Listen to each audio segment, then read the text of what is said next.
This is a joint event between the Christian Union, the Christian Medical Fellowship, and the Humanist Society with the support of the Philosophy Society. It really is a pleasure to have you along. I'm just going to introduce our speaker, Dr. John Patrick. Until 2002, John Patrick was the Professor of Pediatrics and Biochemistry at the University of Ottawa. Since then, he's now the President of Augustine College in Ottawa, which is a liberal arts college. During his medical career, John Patrick worked with malnourished children in Jamaica and the Congo with his wife. He now gives between 300 and 400 lectures a year, I'm told, on ethics, culture, and public policy. So it's a really great privilege to have him with us, and I'm sure you'll all join me in giving him a big hand. Cheers, John Patrick.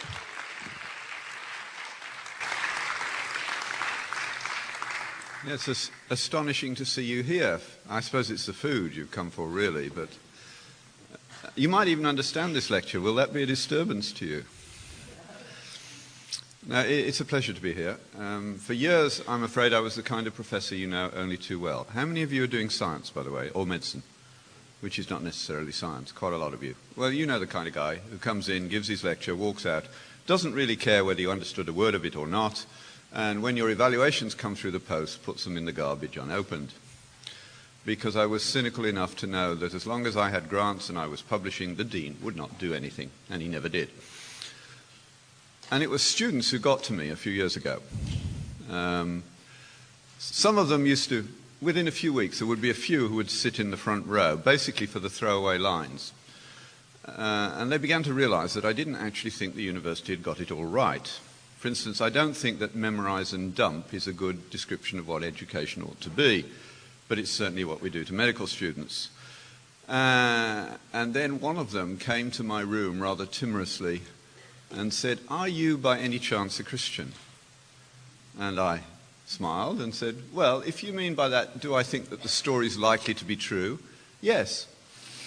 And he said, "I heard you give a lecture about university being just about the most corrosive solvent there is for faith. Would you help us to preserve ours? There are 5 of us in first year." I was about to say no, when my mother, so to speak, appeared at the back of my head and said, "You could do that, you ought to do that." So instead of saying no, I said, "What do you want me to do?" And they said, "Well, would you do some Bible studies with us to help us integrate science, medicine, and faith?" And I thought for a moment. I said, "All right, I'll do 3 weeks, and you better come to my home at 8:30 at night so that you've done some study beforehand and you're not neurotic." I didn't do 3 weeks, I did 10 years. The real trouble with starting to get to know students is that you then start to like them. And then they wreck your life by getting you into all sorts of situations like this. I could be at home on my farm with my feet up, and here I am in Edinburgh with winter approaching. Mind you, winter approaching in Canada is an entirely different matter. So, can we be good without God? Raise your hand if you're good. Now, 3 people have put up their hands. Do you have any friends here, apart from the 3 who put up their hands? Do you agree that they are good without exception? Oh, yeah. So, really, you need to go back to formal logic, I think.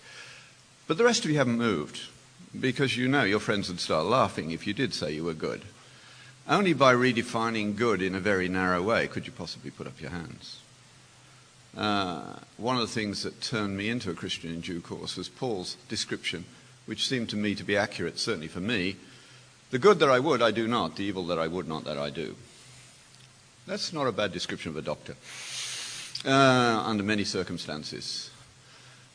So, yeah, but in the very fact that none of you said, which would have been the clever postmodern answer, "I don't understand your question," because you didn't expect me to start that way, so I caught you off guard. You've told me 2 things about yourself. No one in this room denied that they know what goodness is. Isn't that interesting? And secondly, you also told me that you're not doing it. Now, if the university is right that our problems are problems of ignorance, that doesn't make sense. Or at least if it makes sense, it's rather sad sense, because if you know what goodness is and could do it and aren't, you're either a charlatan or a fool. But if, on the other hand, you know what goodness is, and when you set out to do it, you frequently fail, then the problem is not ignorance, the problem is the will and how it is formed. And that's where we all are, isn't it? And you're at a stage which is delightful in many ways. One of the most delightful things about your age group is that you're still hopeful and idealistic, many of you who haven't watched too much Seinfeld. And the best thing I ever did with your age group, my wife and I used to take students with us to Central Africa. They asked for it. It was my medical student abuse program. These were preclinical students, and they knew that I spent the summer in Africa. And on the first trip, we came back. Of course, the students wanted to talk with pictures, and we arranged that. And then the class feminist and another girl who was a lapsed Catholic came to me and said, "Will you take us to Africa with you?" And I said, "I don't know that I'm going." And they said, "But your wife is." They got her taped instantly. And I said, "What would you do for me?" And they said, anything you want. So what I did, I took 30 or 40 students over the years, and I would take 3 or 4 students. I'd teach them to resuscitate a severely malnourished child in one afternoon. They were preclinical students. And then walk with them for 2 days into the bush to a village that I had chosen, that I wanted surveyed. And I left them there for 5 weeks. No running water, no electricity, hole in the ground for a toilet, bugs dropping out of the ceiling at night. What do you think that did to them? It was the most acceptable thing I did in the university. They were all changed by the experience. Many of them said, "I will never ever do anything like that again," but they were very glad that they'd done it. Some couldn't wait to get back, because they thought they had gone to help, and they found out that they were being helped in many ways. And of course, one of the things they had to come to is this question of goodness, how it varies. Now, your anthropologists will tell you that all moral truth is relative. That's not true. Underneath, every society, for instance, has an honor code. Without an honor code, you cannot have a society, even honor amongst thieves. The honor code may be better or worse, but the anthropological descriptions of the different behaviors have under them, almost invariably, I think, some concept of honor that is common to all. Everybody everywhere knows that you ought not to do gratuitous harm to an innocent human being. Of course, we rationalize away various bits of that argument and don't do it. But we know that. We all know that friendship is good. But the way that we express these things varies. So when you've heard a man say, "But I could buy a new wife for the cost of that operation," you realize you're in a different culture, don't you? And at least 50% of the people here would probably not wish to live there if you were very sick, right? No, cultures differ. And we need to be respectful of one another, but not in order to say in a sort of, well, it's really a condescending multiculturalism that says all cultures are equal. That's sheer laziness, because you can't even make the statement unless you know about the culture that you're talking to. What we do normally with multiculturalism is close the conversation down so we can get on with living knowing that ours is dominant. That's condescension. The real thing takes a lot more work. A pluralism that invites everybody to discussion is worthwhile. So goodness exists everywhere. Its fundamentals, I think, are there, and its opposite, evil. The expressions are complicated, and they come out of the cultural stories within which we all live. Now, I didn't realize when I arrived here that I only got 25 minutes for this first part. It would normally take an hour, so this is going to be fast. And then you have to ask questions. So, the source of the title, Can We Be Good Without God? And it's worth Googling that when you get back with Glenn Tinder. It's still available. It was a paper that was published in the Atlantic Monthly about 15 years ago. Glenn Tinder teaches political science in Boston. A very courageous man, because he wrote this paper, and he opens with this courageous argument. He said that agape, Christian love, selfless love, is intrinsic to having the idea of intrinsic worth of every human being and the idea of intrinsic human rights, and that without it we will be in trouble. Because when other things trump that first right, totalitarianism is on the way. Now, he makes that case fairly clearly, and of course, it's not difficult to show that something like that might well be true. Think of what Nietzsche said. If any philosopher was opposed to Christianity, it was Nietzsche. He was a pastor's son who obviously didn't get on with his father. That would have been Freud's account of the matter. But whatever the real reason was, he certainly knew how to write with magnificent rhetoric and invective. And he wanted to destroy Christianity, and he wanted Superman. What he did not want, and thought was absolutely stupid, was to call everybody equal at some level. We know where that went in Germany over the next little while. Marx was initially totally concerned about the horrendous treatment of the poor in the 19th century. But he ended up with his materialistic philosophy and Lenin trying to put it into practice. And within weeks of starting the revolution, Lenin wrote to a friend, "It will be necessary to legalize terror." Why do you say that? Because he knew that we are not good. And if you cannot be controlled from within by your formation, you will have to be controlled from without. In the end, it destroyed Russia. It wasn't Reaganomics that destroyed Russia. It rotted from the inside.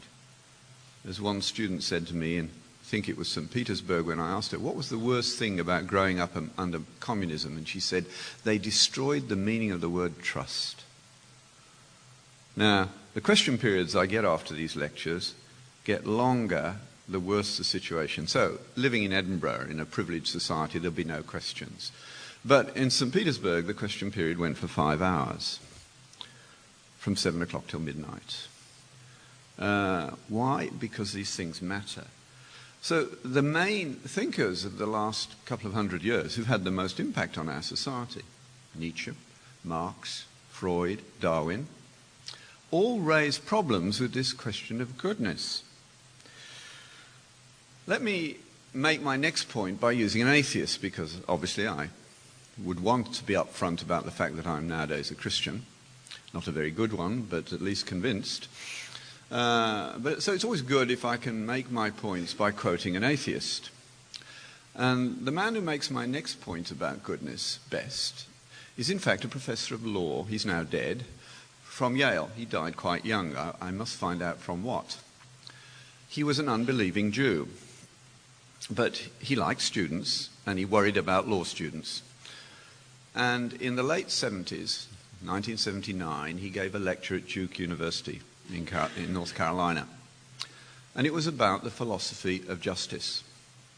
And it begins like this. It's so good I learnt the first paragraph by heart. He said, I want to believe, and so do you, in a complete immanent, that means available to you. Medical students wouldn't know the meaning of the word. They would think it's the exam next week, but that's imminent. But immanent, available to you, and transcendent set of propositions about right and wrong, findable rules that direct you as to how to live your life righteously. Now, he's an unbelieving Jew. What's he talking about? What's in his head at this point? Well, of course, it's Torah. It's the Ten Commandments and everything that follows from them.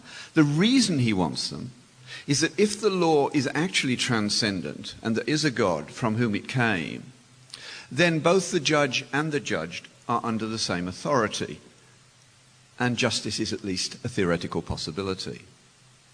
But he goes on and says, but I also want to believe, and so do you, in no such thing, but rather that we are wholly free to decide for ourselves what we ought to do and what we ought to be. What we want, heaven help us, is to be simultaneously perfectly free and perfectly ruled.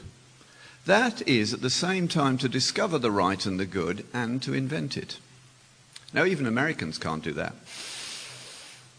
It's not possible. You have the one, you don't have the other. Then he does something very unacademic.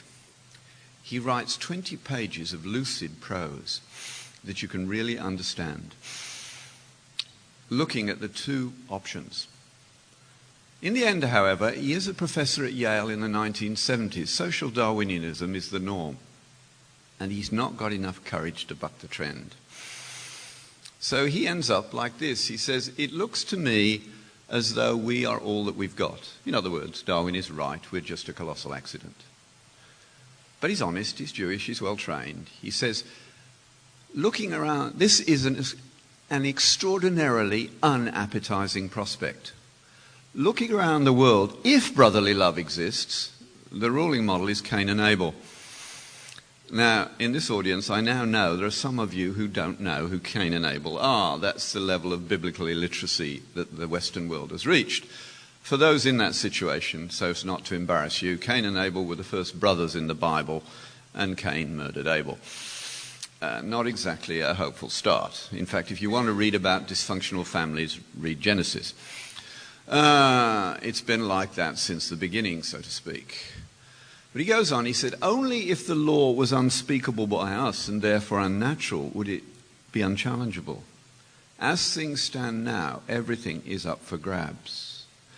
And the exercise of the law is becoming not the exercise of justice, but the exercise of power.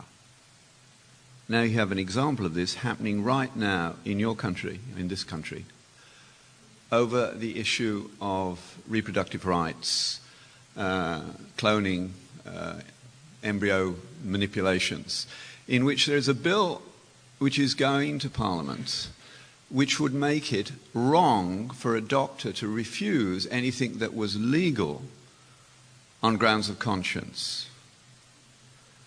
Now that is the exercise of power, not the exercise of justice. It's also foolish.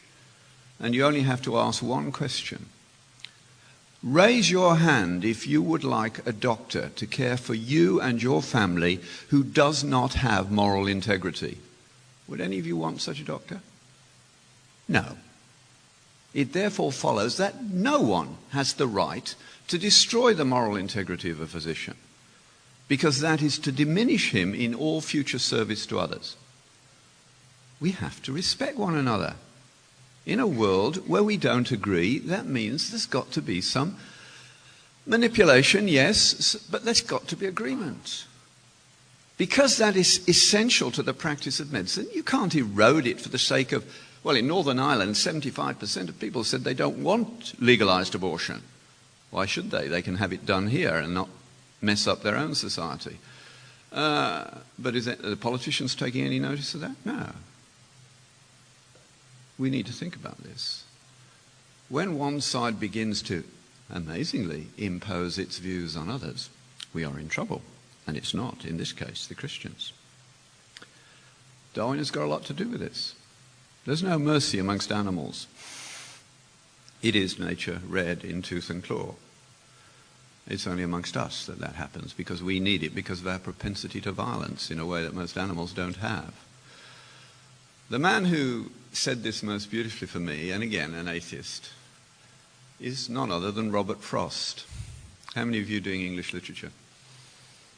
Oh, just one or two. Any of you read The White-Tailed Hornet? It's a beautiful poem. Robert Frost, like me, lived on a farm. Before his retirement, he didn't retire, neither have I. And on any farm in North America, there are hornets' nests every year. And they're fascinating insects. One always goes and looks at them. He went too close on this particular year and got stung at one point, but he still went back. And he was watching the hornets, and one of them attacked a nail, thinking it was food, and took several goes to find out that it wasn't food.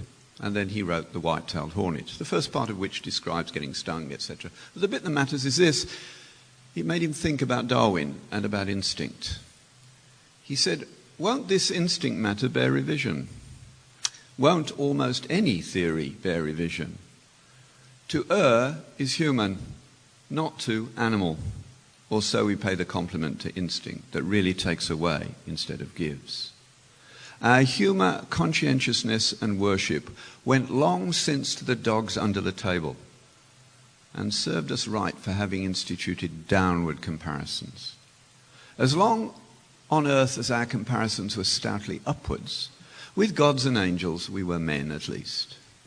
But once the comparisons were yielded downwards into the mud and even dust, 'twas disillusion upon disillusion.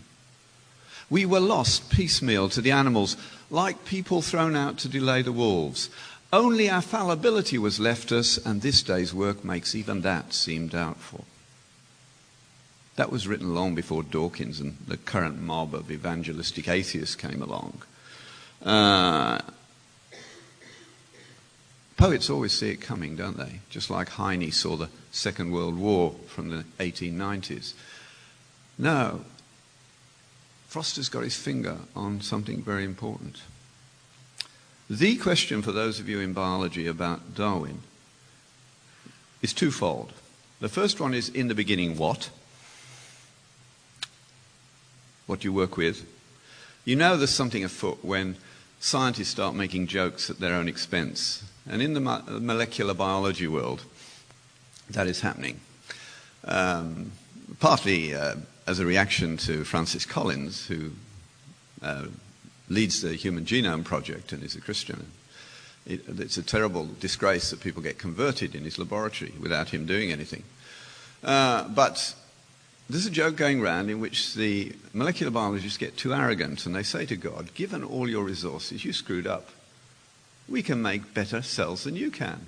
And God says, that's an interesting idea. We'd better have a cell-making competition next week. Well, they've dug the hole and fallen into it. And so next Thursday they arrive at the laboratory. Of course, God gets there first. And as they come in, he waves his finger and says, no, no, no, bring your own dirt. In the beginning, what? Information looks the most likely starting point nowadays, even for quantum physics. The second one is altruism. And again, here, fortunately for me, the best deconstruction of Darwinism from the point of view of altruism is by Australia's best philosopher, an atheist who committed suicide when he found he'd got cancer, a man called David Stove. And a book of his essays called Darwinian Fairy Tales has just been published. It is brilliantly written. It has a wonderful Australian capacity to cut to the chase with a certain amount of brutal rudeness. He said, I don't care whether Darwin's got it all right about the evolution of animals. Of course species evolve, there's no question about that. But he says one thing it doesn't account for is the human being. And altruism is the problem. Now, those of you who are a bit naive have probably been taken in by the statistical model for the evolution of evolution in the textbooks. The problem with the model is it works statistically, but it doesn't describe human behavior. For it to work, it would mean that if I was crossing a bridge and I saw someone jump in, I would have to do a swift calculus of shared genes before I jumped. You know, if it was my identical twin who jumped, I'd jump immediately. If it was you, a mere Scotsman, 20 minutes later, that would produce group altruism, but it wouldn't describe human behavior. That isn't the way we work. So ideas of good and evil can't be derived from a purely materialistic, reductionistic world. They could where we had a common story in the past, but not anymore. Easy to illustrate. I don't know many names here, of course. I've even forgotten yours. What is it? Jack, yes. Well, Jack will have to do as my victim. Imagine that Jack has cancer. And imagine that in my pocket I have the cure for his cancer. Ought I to give it to him? You have some enemies and a few half-hearted friends. No, especially if I was a real Darwinian, right? Because if nobody knows I've got the cure, and let's say that Jack is a wealthy man and I inherit his estate, there's no question what a good Darwinian would do now, isn't it? To advantage my genes over his, I let him die, take his money, give everything to my kids. That's a Darwinian win. Only if you import into the argument to save life is good, which did not come from the physical facts, can you get to the moral injunction, you ought to give him the treatment. Facts don't tell you what to do unless you live in a story which already frames those facts for you. Now, I need to make just a few moments of special pleading. I'm out of my depth here, of course, in that I'm not, by training, initially a philosopher, although I spent many years talking to philosophers. My best friends at the university were philosophers. I was a humble scientist and a doctor. And the three groups of children that I have spent my life with are the malnourished children of the developing world, the 10-pound 2-year-olds and the like, children with cystic fibrosis who do not live to have a full life, in our terms, And children with cerebral palsy, quadriplegic children who will never walk, talk, or feed themselves. Now, given what we are doing throughout the Western world now, where every country in the Western world is not only doing eugenic abortion, it's encouraging it and spreading it rapidly, all three of those groups, under the quality of life approach, would not be treated, they would be wiped out. The biggest sufferers, if we continue down that road, in my view, will be us. Those children have had an impact on my life which can only be described as good. I can't spend as much time on this point as I would like. Let me just finish with one anecdote. It's just going to annoy you. An anecdote, it's totally unacceptable, isn't it? But sometimes it helps to cement the point in. The last clinic I ran before I retired was for these severely handicapped quadriplegic children. Now, the reason I got interested in them is that a child with quadriplegia that is high will also have a damaged swallowing system. And in fact, no one had ever attempted to quantify how that system works. So we did that. And we found to our horror that these children had about a 10% efficiency in swallowing. Now, you guys eat for about an hour a day. So if I reduced your swallowing efficiency to 10%, you'd clearly need 10 hours to get your nutrient intake. That clearly meant that given the limited funds in the health system, these children must be malnourished. So I went looking in the long stay homes and found, I think it was 20 teenagers weighing less than 40 pounds in a couple of weeks. It wasn't neglect. The system only paid for 3 hours of feeding. It wasn't enough. We solved the problem by putting a feeding button in. So you lift the shirt of these kids nowadays and you find a little button. Well, it's plastic and you can lift it off. And it's a tube going into their gut, so that we can give them their nutrient requirements at night or any convenient time fairly quickly, and they can have taste in their mouth, and they do well. They improve. In fact, we had one lovely little guy who got to me and an awful lot of other people whose parents loved him. You can find these kids. Only 2 people in the world can feed them. And that's because they love them and they spend hours doing it. Well, Danny Deroux lived in Quebec, and his parents knew he was getting too malnourished when he stopped smiling, because he had the most beautiful smile. That's the only time they wouldn't allow me to put a permanent tube in, but they would allow me to put a tube down and refeed him till he smiled again. And then I took him home till he stopped smiling, and that's the way we worked with him. Nurses would go and see him because his smile could make you feel better. Well, the last tube I put in was in a little guy of only 6 months, and it takes most mothers about 2 years to come to terms with the fact they can't even feed this baby. So I said to Mum, I said, he's going to cry when I put the tube in. There's no way that can be avoided. She said, I know, and I won't interfere. I'll hold his hand. And I trusted her, so I pulled out the plastic thing, stretched it out, which you have to do, snapped it into place. He cried, and then she comforted him. And I said to her, do you mind telling me why you're doing so well?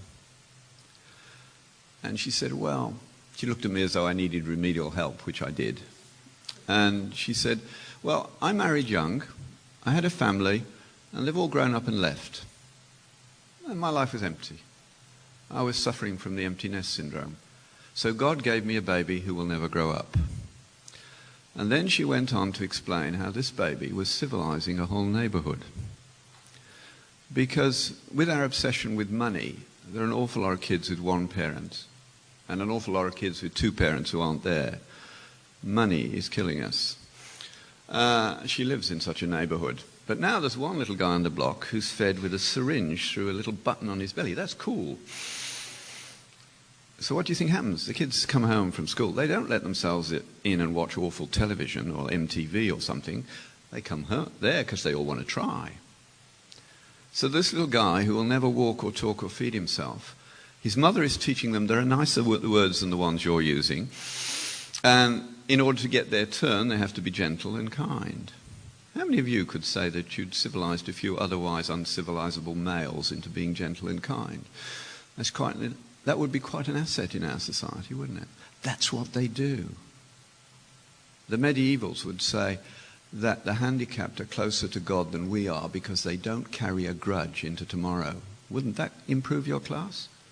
But you're not going to do that. They can teach you that it can be done, We're getting rid of these things. We're becoming harsher, more self-centered. It's not good news. And across the board, the problems are emerging. With you as students, you do not enjoy learning, most of you, do you? How many of you can raise your hand and say, I really love going to school? Good. Edinburgh's doing better than the average.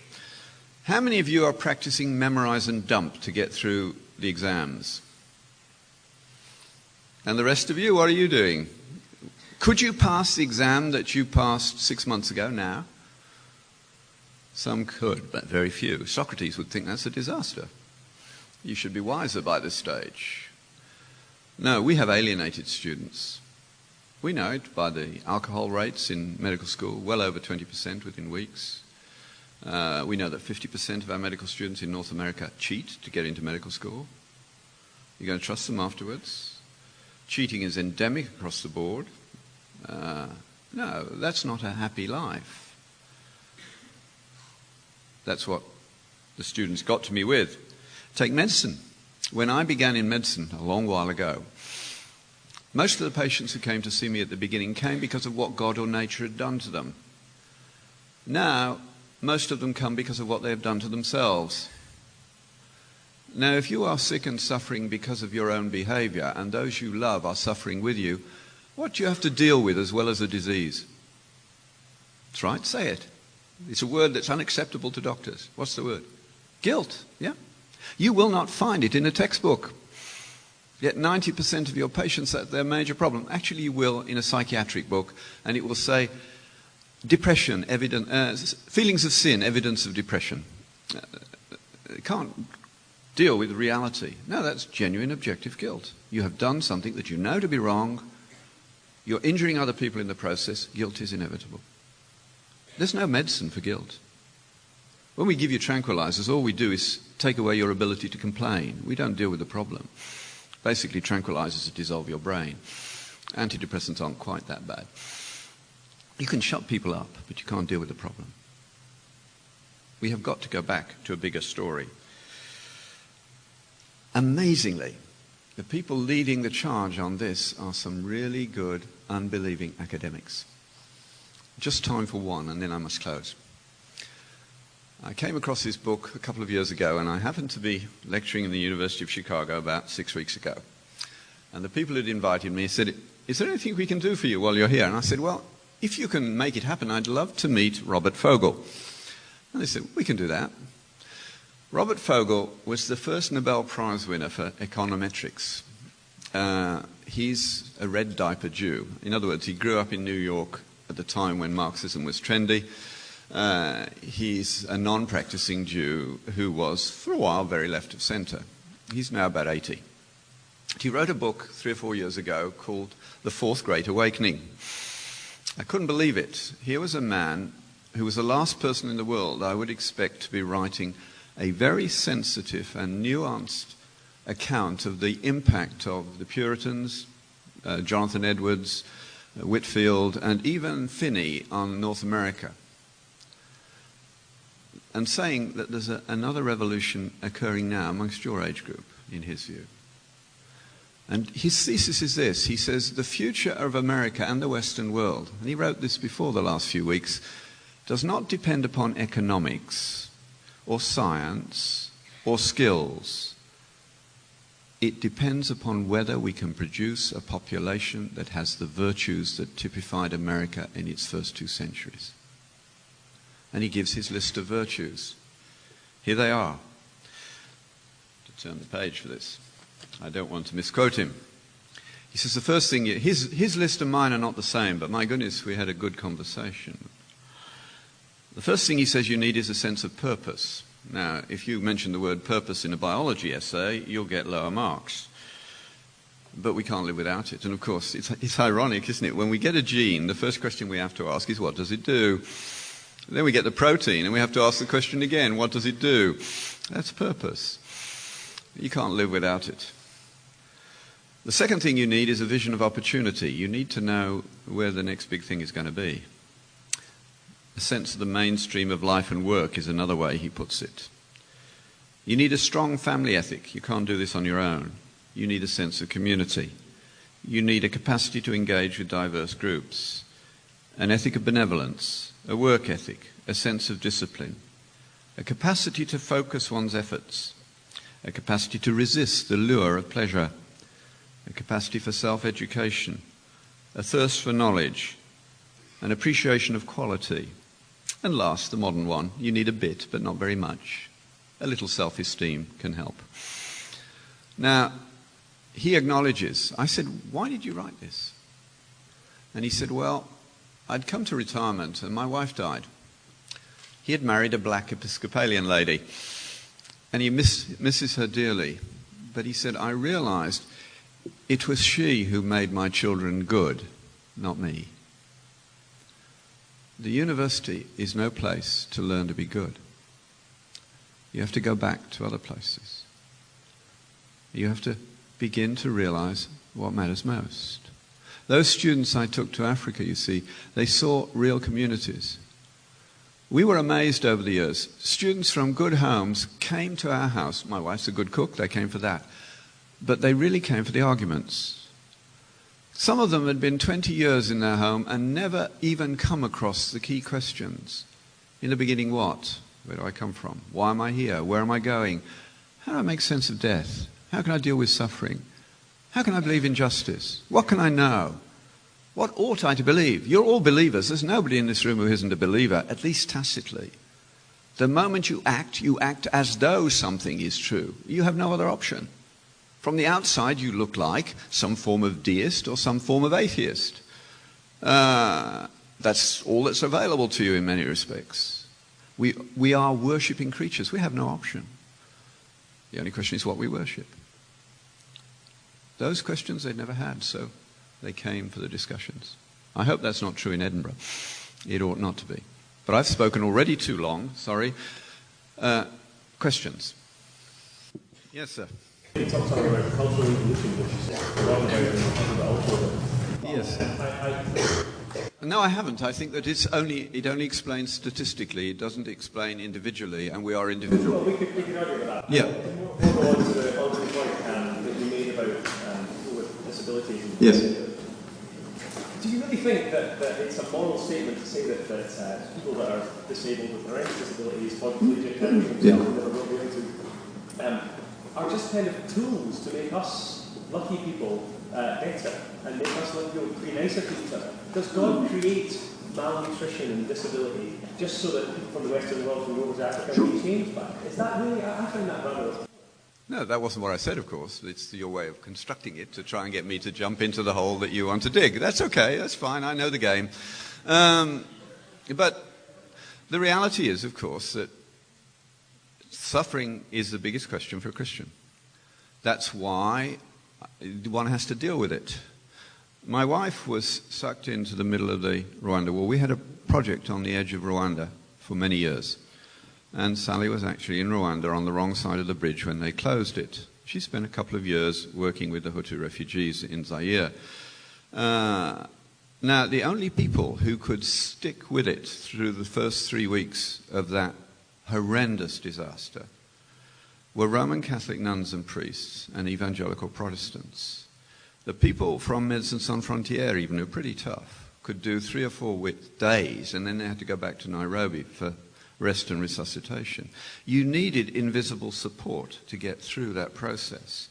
And as McIntyre says, where the Christian community does not produce people of the level of the saints, the great Christian heroes of the past, who would go into those situations and do something about them, then it no longer becomes credible. And that is a big problem. There's plenty of criticism that's entirely legitimate to be laid at the feet of the church.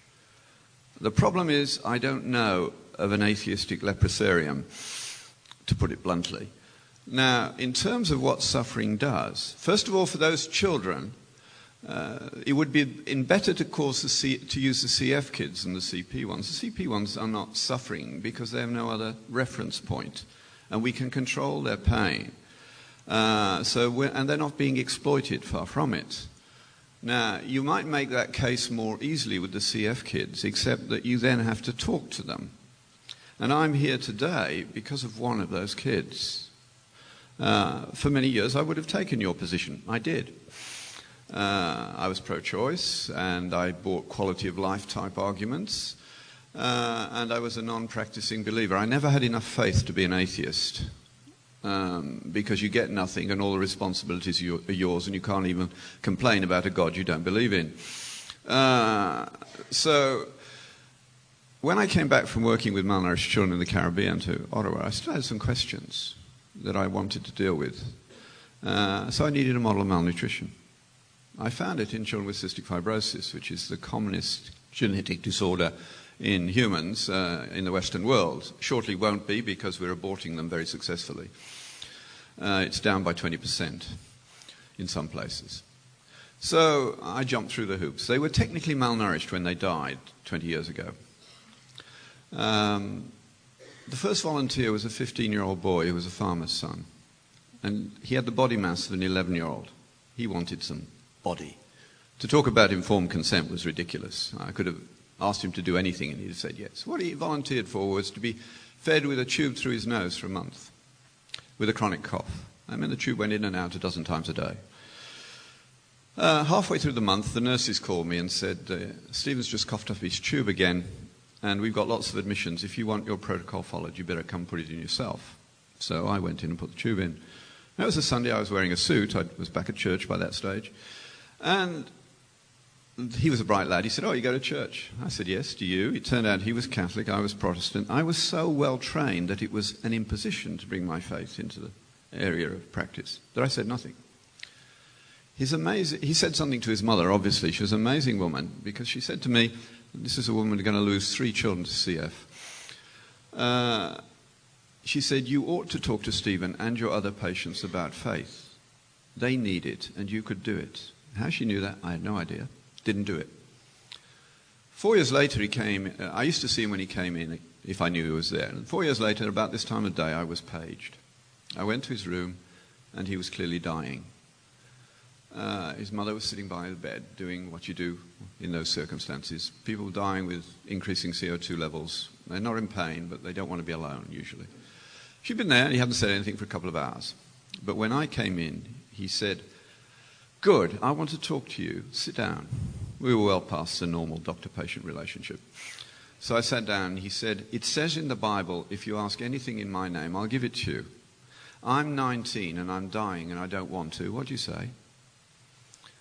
Now, I don't know about you, but I wanted to get out of there as fast as possible. But it wasn't an option. He was a friend. I tried the professorial escape route, but he was up to that. I said, Stephen, that's a difficult question. It will take a little while. Well, we both thought Monty Python was funny, so I got a Monty Python response, just a wisp of a smile, and I have a little while. Both he and I knew that his life was measured in hours. So I started working my way through the Catholic Catechism. And he believed it all. He believed in God. He believed Jesus was the Son of God. He believed he came to die for our sins, that if we confess our sins, we're forgiven, and when we die, we go to heaven. The problem was, of course, it wasn't helping. And I didn't know what to say, so under those circumstances, I pray too, Lord, what on earth do I say? And into my head popped Annie Dillard. Any of you Annie Dillard readers in Scotland? You should get her. Try Pilgrim at Tinker's Creek. She's lived a disordered life, so she knows what it's all about. She is a Christian now. But the line that came into my head was this one. It's a footnote, actually. She said, oh, yes, God will provide for all your needs, but please do read the small print. He decides what your needs are. And I knew what to say. And I said to Stephen, I'd already pointed out that by this time there were children running on that ward who would not have been walking but for his courage. I said, Stephen, I think you're misreading the text. You're reading it as we Westerners usually do. God's job to give, mine to ask. But the key phrase is in my name. God reserves the right to determine whether he will give you something or not, whether it is good for you, as judged by him and not by you. Now, you can't bring your own protocol of what the world ought to be to that. If he created it, then he's going to know that better than you. And I said, given what you tell me you believe, I think God is saying something like this to you. Stephen, you have coughed as much as you should. You have done all that I want you to do.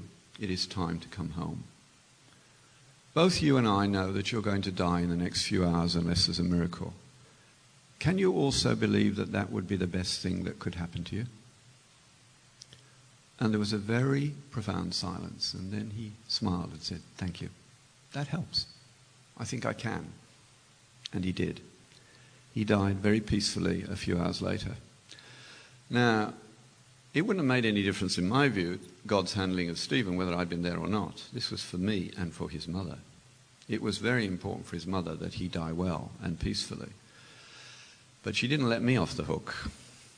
3 weeks later, I got a little note, which I still have somewhere, which said, "It was ironic you were not allowed to give Stephen food for his body, but thank God you were there when he needed food for his soul."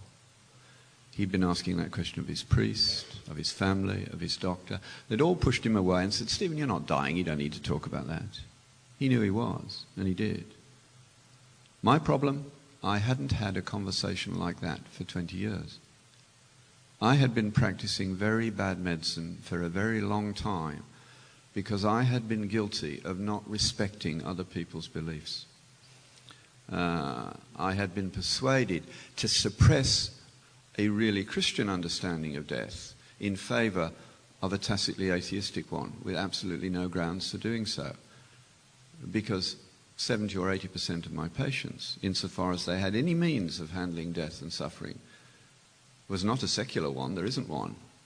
But there is a Judeo-Christian one that is a means, not an explanation, not an answer. Any other questions? Yes? When you raised the issue of clash, whether you want to doctor. Yeah, without moral integrity. Did you mean individual integrity or did you simplify? I meant individual, because that's what matters to you. You're treated by an individual doctor, not by a society. Oh, that's okay. In order to be coherent, many of you need to. But given that you believe in tolerance, you ought to be tolerant of those who have another view.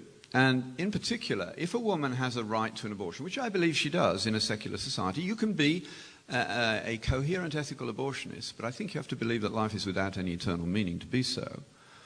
But on the other hand, all those people who believe the opposite, surely they have as much right to know that the doctor delivering their baby is not going in the next 20 minutes to be killing babies. Well, you ask the mother who's just had a baby whether it's relevant. It doesn't need to be relevant. It's about her feelings in this case. But she does know. She asks. They always do. They care. You haven't had children yet. It changes you. At least I hope you haven't had children yet, because you're not ready for them yet. But no, it does change them big time. No, there's plenty of space in our society. We ought, I think we need to divide the health system. We could have competition within a state-funded system, with the division being on the basis of what you believe, not on the basis of your training. Apart from, you see, you don't need to do abortions to learn the techniques. You can just do a D&C. And you don't need the techniques. I mean, the need for an abortion in our society, other than for social reasons, is negligible. Yeah, but you don't. But you don't want to live in a totalitarian state, do you, where people's really deep beliefs are not honoured? You don't want that. But that's where it ends up. It has done every time. Why should it be different this time? And what harm is it to you if people with religious views are accommodated? What harm does that do to you? Well, that's all I want. But the other people are enforcing theirs. You have to go into the office with a moral view of the world because it's a moral activity. You help patients to decide what they ought to do. It's not a technical activity. No, it's not. Gee, I would that it was. The amount of science that solves the problems for you in medicine is minimal. As I've told you, 90% of the patients coming into an office are suffering primarily from guilt these days. There's no scientific answer for that. Our biggest problems in our society is that we don't know what to do with people who think that life isn't worth living. That's not a scientific problem either. No, all the things that matter even to you have no material existence. You can't live without love. You wouldn't want to live without justice or honour or truth. None of those have any material existence. Therefore, science qua science has nothing to say about them. Science is a reduced understanding of the world. That's scientism.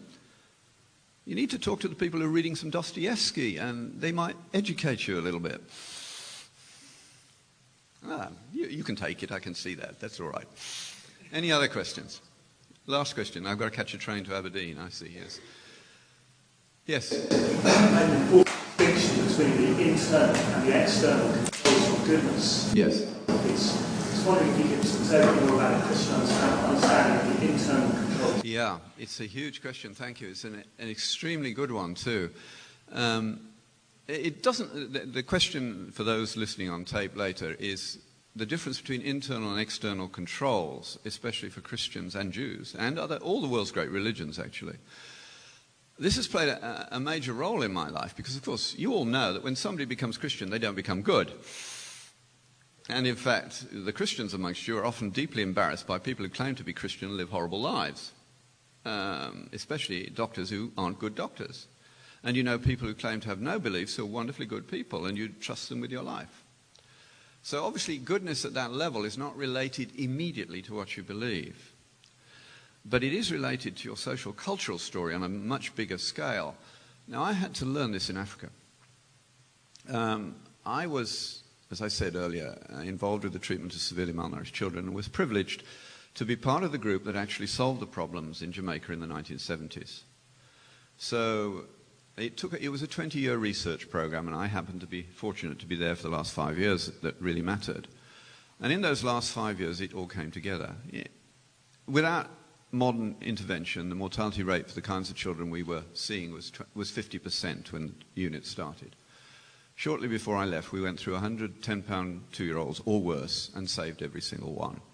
So we'd got that problem solved. So I was scientistic at that time. I thought, good. Malnutrition is going to diminish in the world. But I also have a respect for data. And every year I would set my graduate students as one of their literature searching exercises to find a nutrition education program in sub-Saharan Africa that had worked 3 years after all external inputs had been removed. There isn't one. There wasn't then. There will be soon, but there isn't one yet. It's proved impossible to enculturate fairly simple but sometimes counterintuitive principles. Now, we were bullied into going to Africa in the late 80s in order to help. We did a very foolish thing. We took some missionaries out to lunch. Never do that unless you wish your life to be disrupted. And they discovered that I knew as much about the treatment of malnourished children as anyone in the world at that point. And they said, well, we have a huge problem. You have to come and help us. And I asked how big it was, and I said, nobody has a problem that big. You're doing something wrong with your assessment. What they were doing wrong when we got there was that they'd failed to adjust the fact that the tribe had intermarried with pygmies, which means you need to change the standards. They had the normal sort of 5% endemic malnutrition rate in the presence of food, which is the real problem. Malnutrition is not the absence of food. It's the presence of food where it isn't distributed. It's not even distribution on a worldwide basis. I can go to any village in sub-Saharan Africa at the beginning of the dry season, the best time of the year. There's plenty of food in the village, but 5% of the children need my help. I don't need to take anything with me.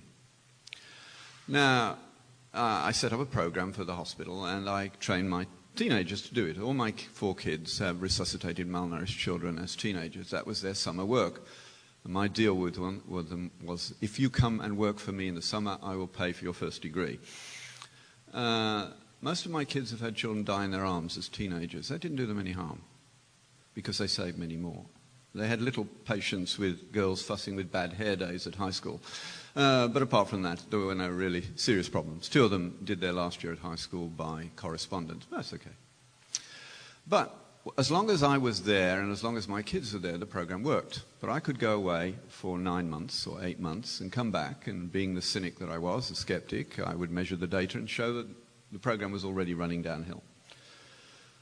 And then the worst thing happened. One of the nurses that I'd trained had his own child die of malnutrition. And I said, what happened? Well, he gave me the immediate clue. He wouldn't look me in the face. He looked at the ground. And he gave me the answer he knew I wanted, that he hadn't fed him properly. But I knew he didn't believe it. I didn't know what he did believe. So I sent my supervisor. I said, I want to know what he really believes. He came back. He said, well, he believes an evil spirit took the child's appetite away. So I went back to the nurse and said, but if I had fed your baby, it would have got better. You know that. He said, yes, but you have a stronger spirit.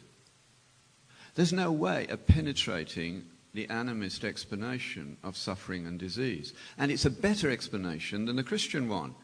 If you live in Central Africa and a good proportion of your kids don't make it to maturity, You have some of the worst diseases in the world circulating and the worst governments in the world. The evidence for a God of love is not immediately apparent. But amazingly, most of them have become Christian. Now, then I wasn't satisfying my wife, who is always an activist.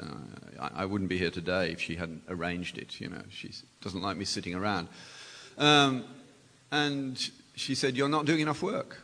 And I said, "Well, I'm thinking." And she said, "That looks like doing nothing to me." And, you know, a classic family row. But then she said, "At least you can do a Bible study for the African graduates who are unemployed." Now that hit me like a blow on the head. Because if I've had a student in my class, even in biochemistry, they might be unpaid in the future, but they ought to go away with a desire to read that will never be satisfied in a normal lifetime. They're going to be employed forever. So I said, "All right, I'll do that." And she said, "You should do Deuteronomy." And I started teaching Deuteronomy, which is the heart of Jewish survival. And at the heart of it is childcare. And the form of the childcare is the responsibility of the father to teach the children the stories of Judaism.